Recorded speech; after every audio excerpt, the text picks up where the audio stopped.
सबको नमस्कार। आज कोरोना के केस और भी कम आए हैं। पिछले 24 घंटों में 6,500 केस आए हैं। कल 8,500 केस आए थे, आज 6,500 केस आए हैं। पिछले 24 घंटों में संक्रमण दर और भी कम हो गई है, 11%। कल ये 12% थी, आज 11% है।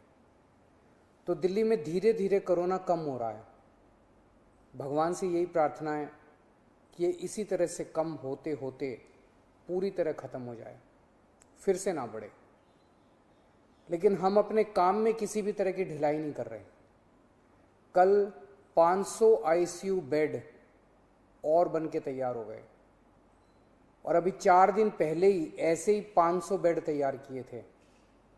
तो हमारे डॉक्टरों, इंजीनियर और कामगारों ने मिलके केवल 15 दिनों में, केवल 15 दिनों में 1,000 आईसीयू बेड तैयार कर दिए। हर व्यक्ति आश्चर्य कर रहा है कि इन इंजीनियर्स और डॉक्टर्स ने इतने कम समय में 1,000 आईसीयू बेड कैसे बना दिए। दुनिया भर के लिए ये एक मिसाल कायम की है हमारे डॉक्टर्स और इंजीनियर्स ने। मैं इन सबको दिल्ली के लोगों की तरफ से सलाम करता हूँ, इनका कोटि कोटि धन्यवाद करता हूँ। आज से हम एक और ज़रूरी सेवा शुरू कर रहे हैं। आज से हम ऑक्सीजन कॉन्सेंट्रेटर बैंक शुरू कर रहे हैं। ये क्या है, इसकी क्या ज़रूरत है, क्या काम आएगा? अक्सर देखा जा रहा है कि किसी को कोरोना हुआ, उनकी ऑक्सीजन कम होने लगी।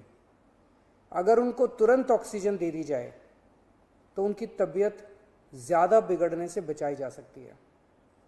अगर उन्हें समय पे ऑक्सीजन नहीं मिलती तो उनकी तबीयत बिगड़ते बिगड़ते इतनी बिगड़ जाती है कि कई बार उनको फिर आईसीयू ले जाना पड़ता है और कभी कभी तो उनकी मौत हो जाती है।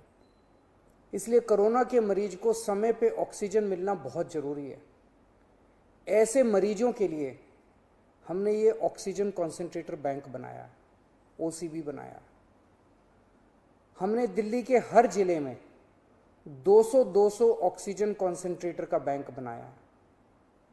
ऐसे मरीज जिनका इलाज घर पे हो रहा है, वो होम आइसोलेशन में है, अगर उन्हें ऑक्सीजन की ज़रूरत पड़ती है तो 2 घंटे में हमारी टीम उनके घर ऑक्सीजन कॉन्सेंट्रेटर पहुंचा देगी। कोई टेक्निकल आदमी भी साथ जाएगा जो उस घर के लोगों को समझा के आएगा कि ऑक्सीजन कॉन्सेंट्रेटर को कैसे इस्तेमाल करना है। इसके अलावा ऐसे कई लोग होते हैं जो अस्पताल से ठीक होकर जब घर जाते हैं तो डॉक्टर कहते हैं कि कुछ दिन घर पे आपको ऑक्सीजन लेनी पड़ेगी। ऐसे लोगों को भी ऑक्सीजन कॉन्सेंट्रेटर बैंक से ऑक्सीजन कॉन्सेंट्रेटर दिलवाया जाएगा। उनके घर भी हमारी टीम जाके ऑक्सीजन कॉन्सेंट्रेटर देके आएगी। हमारे डॉक्टर्स ऐसे सभी लोगों के लगातार संपर्क में रहेंगे जिन्हें ऑक्सीजन कॉन्सेंट्रेटर दिया गया। अगर उन्हें अस्पताल भेजने की बीच में ज़रूरत पड़ी तो उन्हें अस्पताल भी भेजा जाएगा और जब वो ठीक हो जाएंगे तो उनसे ऑक्सीजन कॉन्सेंट्रेटर वापस लेके सैनिटाइज किया जाएगा और फिर किसी दूसरे मरीज के लिए इस्तेमाल किया जाएगा। अगर किसी व्यक्ति को कोरोना है लेकिन वो किसी कारणवश हमारे होम आइसोलेशन का हिस्सा नहीं है तो आप 1031 पे फ़ोन करके हमारे होम आइसोलेशन का हिस्सा बन सकते हैं और ऑक्सीजन कॉन्सेंट्रेटर की मांग कर सकते हैं। पर हमारे डॉक्टर्स की टीम पहले ये सुनिश्चित करेगी कि क्या आपको वाकई ऑक्सीजन कॉन्सेंट्रेटर की ज़रूरत है या नहीं है। अगर डॉक्टर्स की टीम कहती है तो आपके घर ऑक्सीजन कॉन्सेंट्रेटर भिजवाया जाएगा। ओला फाउंडेशन और गिव इंडिया ऑक्सीजन कॉन्सेंट्रेटर को हर घर तक पहुंचाने में हमारा सहयोग कर रहे हैं। उनके सहयोग के लिए हम उनके बहुत बहुत आभारी हैं। इतनी बड़ी आपदा से हम सब मिलके ही पार पा सकते हैं, अकेले नहीं हो सकता। नमस्कार।